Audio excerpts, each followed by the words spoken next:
My name is Stephen Kirsting, and in this episode, I'm going to show a quick, easy, and smarter way of doing luminosity masking. Here, I'm starting with an image that is 5.6 megs, 2 layers, and upper layer is an adjustment to pull down midtones and highlights. In order to do that and apply it only to midtones and highlights, I want to apply a luminosity mask.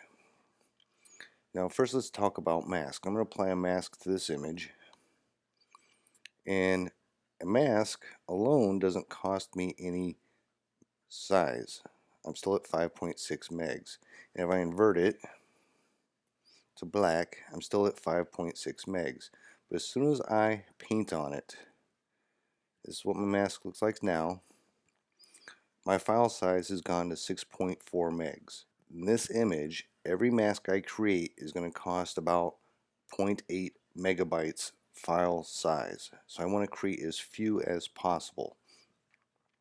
Now to create luminosity masks manually, what I need to do is go in and duplicate a channel, rename it to whatever I want, and then I can edit that channel, apply a curve to it.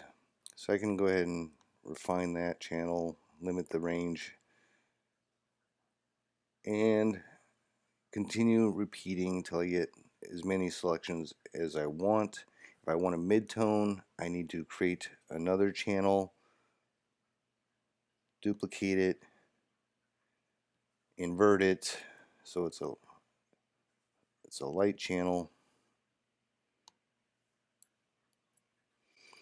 Then I have to intersect those two channels, create another copy. Pretty tedious. So let me get rid of those channels. So what most people do is they either buy a interactive panel from somebody on the internet. It might cost 50 bucks, might cost 100 bucks, and the better ones that cost more are more interactive, allow you previews of what's going on, maybe, or install a free action you get from somewhere online. And I've downloaded one for this video, and I'll lead it once it's done. And what most of these actions do is they'll create 16, 20, 24 different luminosity masks. I'm just going to run the light luminosity masks from this action, and it has created 8 layers, and my file size has gone to 11.2 megabytes. So it's very important that if you're using a action that you go back afterwards and delete all the ones that aren't used. And this has a little function for doing that, which is nice. But again, as I'm creating those masks, everything's blind. I don't really know which one is going to suit what I'm trying to accomplish. So I'm going to show you a better way of doing it using apply image. Now I'm going to start with a black and white adjustment, but I'm going to apply it in luminance mode. And this is going to allow me to adjust the colors. See, maybe I want the blues lighter, some cyans, we want the yellows lighter, and it creates a mask for me. But it's a white mask. I want to apply a luminance mask. So I'm going to go to apply image. It's under image, apply image, and I've created a shortcut for it to create shortcuts for things that don't have them. Come down here into edit keyboard shortcuts, go into the menu, find image. So I've created one for the brightness, didn't exist, and down apply image. So you basically just type in and accept it, and you've created your own keyboard shortcut. So I'll apply the keyboard shortcut I've made, and I can choose the RGB composite, same as over here in the channels, or I can select an individual channel.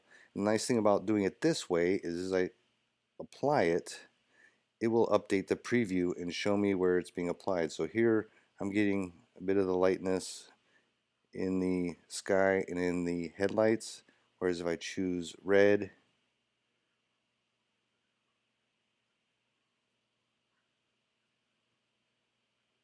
or blue, see it's different there in the blue. I want it to show there, so I'm going to go ahead and choose, let's see, green, not as much, red channel, looks about the same. Don't have to be great because I can adjust this as I want. Now, maybe I want to leave this one alone. So you could go in and just create we'll just undo all of that. We'll make it a null layer and I'll just make it invisible. So this layer and this layer mask is my donor for everything else that I want to do. And it looks much like the other layer masks. It is a luminosity mask. The nice thing about using it is I get live previews. Now, there's two ways of using luminosity masks. If I don't want a full mask like this, what I can do is just command click on the mask. If I already have a mask created, command click on my donor mask and then select that mask and I can paint in where I want it to exist. I've got a low flow.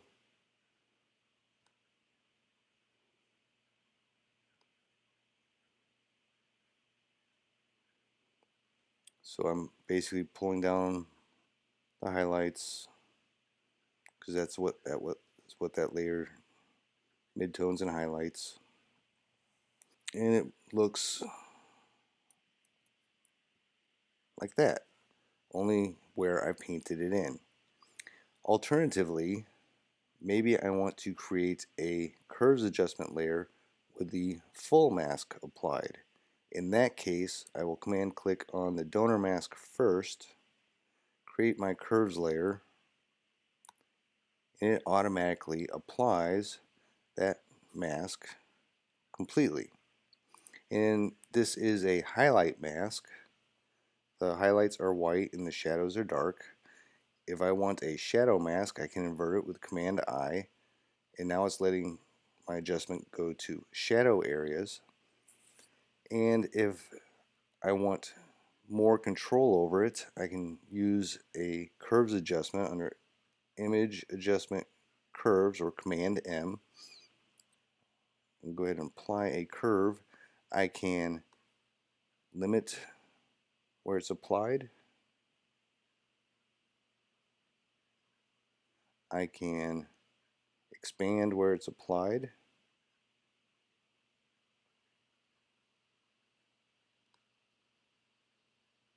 I can invert it if I want to here.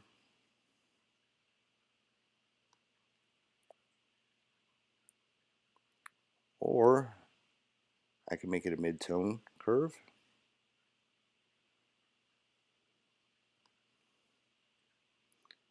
And I can make it a mid-tone curve.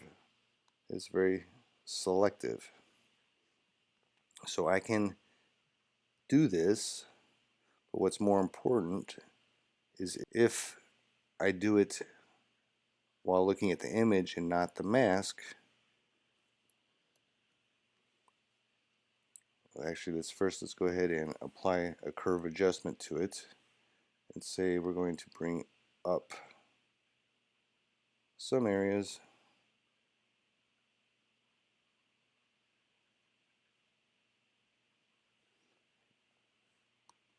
Then I will modify that mask, turn it into a mid-tone mask, and I get a live preview of what I'm adjusting. and how much I'm adjusting, what range it's affecting, how much it's affecting it.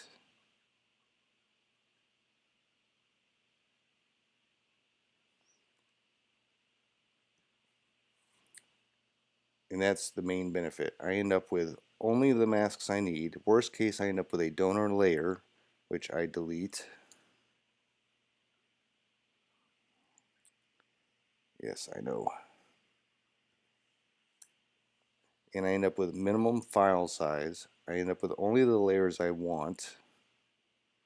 And I get a live interactive preview of what I'm affecting as I'm doing it. So using this, create a apply image mask. It can be a donor layer or a using layer, either one. And then that mask becomes your start point for all future masks. If you want to paint in part of it, you create your new layer with its mask first, then control click or command click on the mask to make your selection. Select the mask you want, paint it in,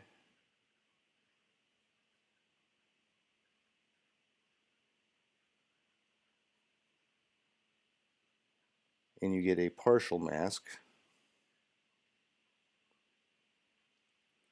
Or you can